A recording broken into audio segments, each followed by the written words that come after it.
pertama alasan kesehatan, yang kedua kemanusiaan, yang ketiga masih memiliki balita. Jadi itu. Halo Bedekers. Ada 3 hal yang menjadi pertimbangan tim penyidik untuk tidak melakukan penahanan kepada Putri Chandrawati. Walaupun mantan Ibu Bayangkari ini terbukti turut berperan penting dalam kematian Brigadir Yosua Huta Barat. Kondisi kesehatan, kemanusiaan, dan anak masih balita. 3 alasan ini melindungi Putri Chandrawati dari dinginnya ruang tahanan. Tak seperti sang suami, Ferdy Sambo, dan 3 orang tersangka lainnya. Lantas bagaimana seharusnya kita memandang hal ini? Mari kita bongkar.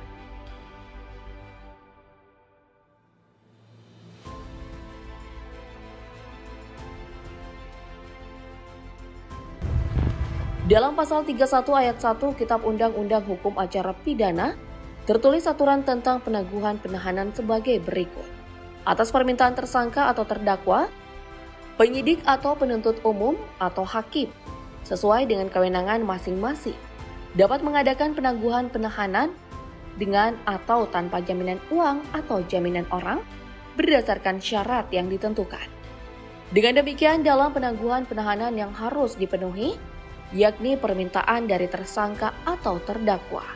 Permintaan penangguhan penahanan yang disetujui oleh penyidik atau penuntut umum atau hakim yang menahan dengan atau tanpa jaminan sebagaimana ditetapkan. Ada persetujuan dari tersangka atau terdakwa yang ditahan untuk mematuhi syarat dan jaminan yang ditetapkan. Anggap saja Putri Chandrawati adalah orang istimewa dan telah memenuhi seluruh persyaratan ini. Tapi apakah kamu yakin?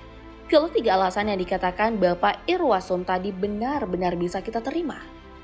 Bentuk keistimewaan lain dari Putri Chandrawati adalah hadirnya Lembaga Perlindungan Anak Indonesia atau LPAI. Sikap Ketua LPAI yang mengusulkan agar Putri tidak dipisahkan dengan anak bungsunya mengundang berbagai opini di masyarakat. Menuai berbagai kritikan, ini yang disampaikan Kak Seto. Bahwa kasus ini adalah kasus seorang anak atau anak yang membutuhkan perlindungan khusus. Menurut kamu, apakah penangguhan penahanan ini sudah cukup adil, Bedekers? Baiklah, aku akan bantu kamu untuk menjawab. Mari menyorot alasan kedua dan ketiga yang dikatakan oleh Komjen Agung Budi Marioto di awal, yakni alasan kemanusiaan dan alasan anak yang masih balita. Ingat, Angelina Sondakh, selebritis sekaligus politisi yang tersandung kasus korupsi pembangunan Wisma Atlet SEA Games 2011. Saat itu ia dijatuhi hukuman 10 tahun penjara dan terpaksa meninggalkan 3 orang anaknya. Di mana salah satu anak Angie masih berusia 2,5 tahun saat itu dan dalam keadaan baru ditinggal wafat oleh sang ayah. Tak jauh berbeda dengan apa yang pernah dialami oleh bintang FTV almarhumah Vanessa Angel. Tahun 2020 lalu, Vanessa terkena kasus penyalahgunaan narkotika dan harus mendekam di penjara selama 1,5 bulan. Sama seperti Angelina Sondakh, Vanessa harus rela berpisah dari buah hatinya yang baru berusia 3 bulan. Saat itu, Vanessa Angel mengirimkan ASI dari balik jeruji besi agar dapat diminum oleh sang anak. Belum berhenti sampai di situ, ada selebritas Sheila Marcia yang juga terjerat kasus penyalahgunaan narkotika di tahun 2009. Saat itu, Sheila harus menanggung konsekuensi perbuatannya dalam penjara selama 1 tahun dalam kondisi hamil. Ia pun terpaksa menjalani masa kehamilan di atas dinginnya lantai kurungan. Tak hanya dari kalangan publik figur, seorang ibu di Aceh harus rela ditahan bersama 3 orang bayi kembarnya. Ibu yang bernama Makfira ini ditetapkan sebagai tersangka atas kasus dugaan calo CPNS tahun 2016 lalu. Saat itu Makfira melahirkan bayi kembar 3 di salah satu rumah sakit di Aceh. Berselang 5 hari ia dijemput oleh polisi dan dimasukkan ke dalam sel tahanan bersama 3 bayi kembarnya. Jika dibandingkan dengan 4 sosok perempuan ini, pasal yang menjerat Putri Chandrawati jauh lebih berat.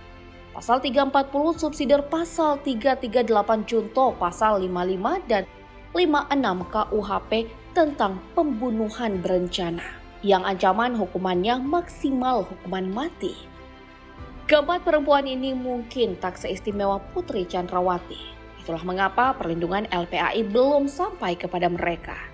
Jangan tanya kenapa. Keempat perempuan ini memang tak seistimewa Putri Chandrawati. Mereka hanya warga sipil biasa dan tidak memenuhi syarat penangguhan penahanan. Apalagi untuk memenuhi alasan kesehatan, kemanusiaan, dan alasan memiliki balita. Sedangkan dalam sila kedua Pancasila disebutkan kemanusiaan yang adil dan beradab. Di sini jelas tertulis bahwa kemanusiaan yang hakiki hanya tercapai jika adanya keadilan dan adab. Menurut kamu, apakah penangguhan penahanan ini masih cukup adil dan beradab, Bedigers?